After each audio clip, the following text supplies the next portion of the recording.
നിങ്ങളുടെ favourite shows ഇനി ഒരിക്കലും മിസ്സാവില്ല. ഇപ്പോൾ C5 കാണും നിങ്ങളുടെ ഫേവറേറ്റ് ഷോ തികച്ചും സൗജന്യമായി.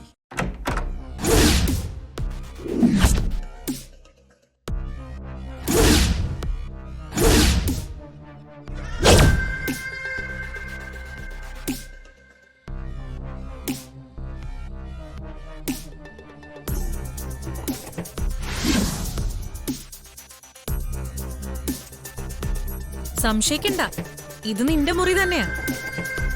കേറി വാ.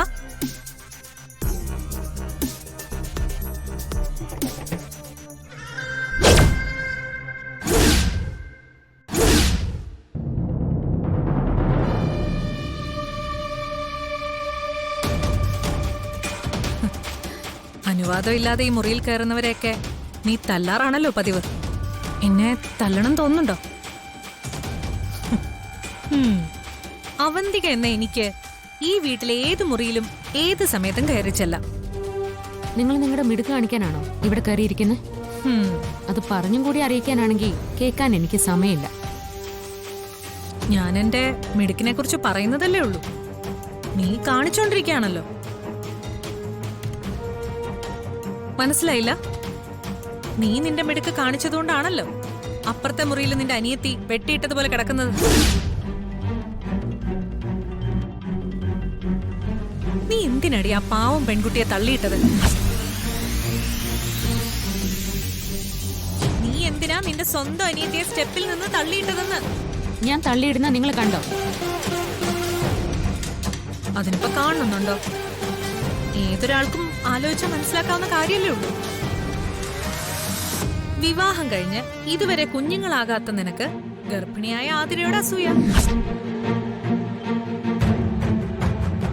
ഇവിടുത്തെ അച്ഛന്റെ പ്രിയപ്പെട്ട മരുമോളെന്നുള്ള സ്ഥാനം ആതിരയ്ക്ക് കിട്ടുമെന്നുള്ള ഭയം.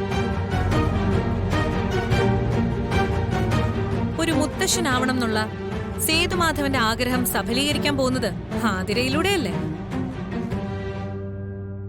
സ്വാഭാവികമായിട്ടും നിന്നേക്കാൾ കൂടുതൽ ഇഷ്ടം അങ്ങേർക്ക് ആതിരയോടായിരിക്കും.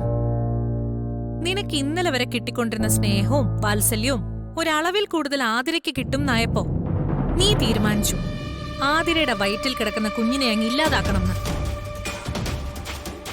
ഈ വീട്ടിലെല്ലാരും അഭിമാനത്തോടെ പറയുന്ന സച്ചി അർച്ചന എന്ന പേരുകൾ മാറി സന്ദീപ് ആതിര എന്ന് പറഞ്ഞു തുടങ്ങിയപ്പോ സ്വന്തം രക്തമായ അനിയത്തിയോട് തന്നെ നിനക്ക് പക.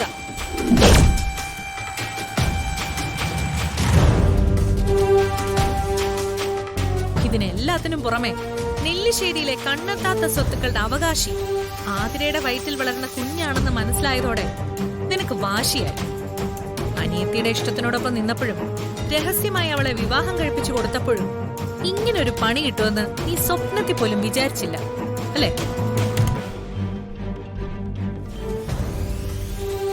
അവനവൻ ചെയ്യുന്ന പ്രവൃത്തികൾ അവനവനിലേക്ക് തന്നെ മടങ്ങി വരും അർച്ചന. നീ ആതിരെ തോൽപ്പിക്കേണ്ടത് സ്റ്റെപ്പിൽ സോപ്പുകൾ ഒഴിച്ച് അവളെ തള്ളിയിട്ട് ആഘോഷം നടത്തിയിട്ടല്ല. നീ ഒരു കുഞ്ഞിനെ പ്രസവിക്ക്, എന്നിട്ട് നീ ഒരു അമ്മയാവ്. അല്ലാതെ ആ ഫ്രസ്ട്രേഷൻ തീർക്കേണ്ടത് ഇത്തരം ചീപ്പ് പരിപാടികൾ ഒപ്പിച്ചിട്ടല്ല. നീയും ആതിരയും കമലേടത്തിയുടെ മക്കളാ. കുറെ സ്വത്തിനും ഇവിടെ ഉള്ളവരുടെ സ്നേഹം പിടിച്ചു പറ്റാനും വേണ്ടി ഇങ്ങനൊരു നിലവാരത്തിലേക്ക് നീ വീണ്ടും പോവരുത്. എനിക്ക് ഇതൊന്നും നിന്നോട് പറയേണ്ട കാര്യമൊന്നുമില്ല. നിങ്ങൾ ചേച്ചി അനിയത്തിയും കൂടെ തമ്മിലടിക്കുന്നുണ്ട് ഒരു മൂലയിൽ മാറിയിരുന്നാ മതി. പിന്നെ ഇവിടെ വന്നിത് പറഞ്ഞത് ആതിരയുടെ കുഞ്ഞ് ഈ കുടുംബത്തിന് അവകാശിയാ എന്ന് പറഞ്ഞാൽ എന്നെ അടക്കം നാളെ ഭരിക്കാനുള്ള കുഞ്ഞ്. അതിന് കേടുപാട് വരുന്നതൊന്നും എന്നെ കൊണ്ട് കണ്ടു നിൽക്കാൻ പറ്റില്ല. ഇപ്പോ അവൾ എന്റെ അനിയത്തി എന്നുള്ളതിനപ്പുറം എന്റെ അനിയന്റെ ഭാര്യ, സേതുമാധവന്റെ മരുമകൾ. അതുകൊണ്ട് ഇമ്മാതിരിയുള്ള നിന്റെ വേലകളൊന്നും ഇനി അവളുടെ അടുത്ത് ഇറക്കരുത്. ഞാൻ പറഞ്ഞില്ലാന്ന് വേണ്ട. ഇനി കുറെ നാള് കൂടി ഇങ്ങനെയൊക്കെ അങ്ങ് ജീവിക്കാനാ എന്റെ ആഗ്രഹം. അത് കഴിഞ്ഞ് എന്താ വേണ്ടെന്ന് ഞാൻ ആലോചിച്ചു പോലും തുടങ്ങിയിട്ടില്ല. താൻ ധൈര്യമായിട്ടിരിക്കെ. പേടിക്കുന്ന പോലെ ഒന്നും സംഭവിക്കില്ല.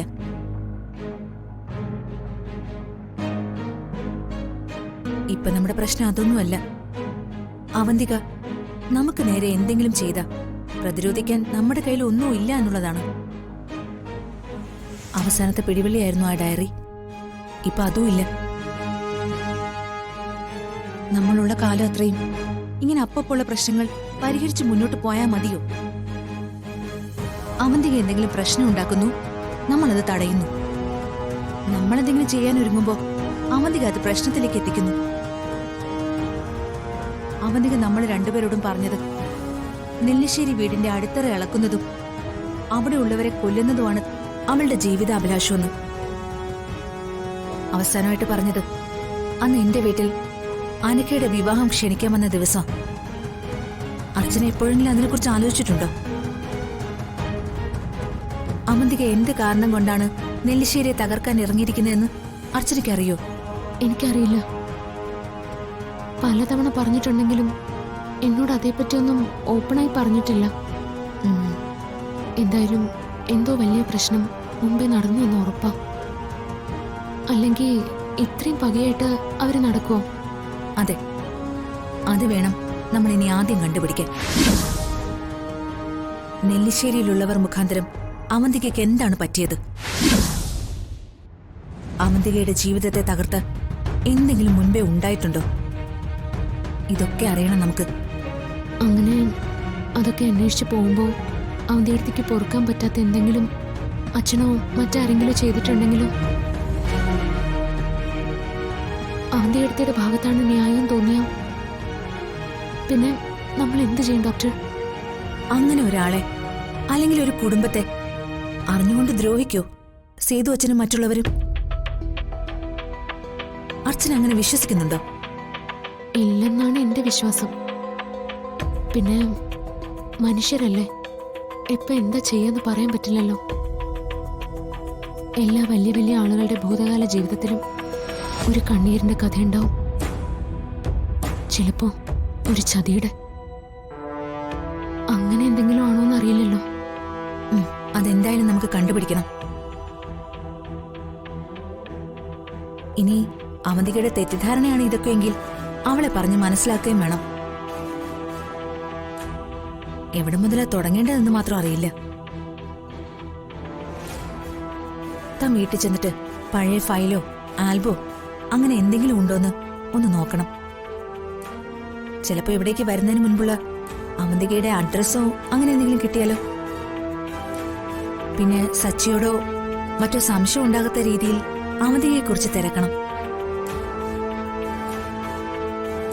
നെല്ലിശ്ശേരിയെ ഒന്നാകെ വിഴുങ്ങാൻ പോകുന്ന തീ എവിടെ നിന്നാണ് ഉണ്ടായതെന്ന് മനസ്സിലാക്കിയിട്ട് വേണം നമ്മുടെ അടുത്ത ചുവടുവയ്പ്.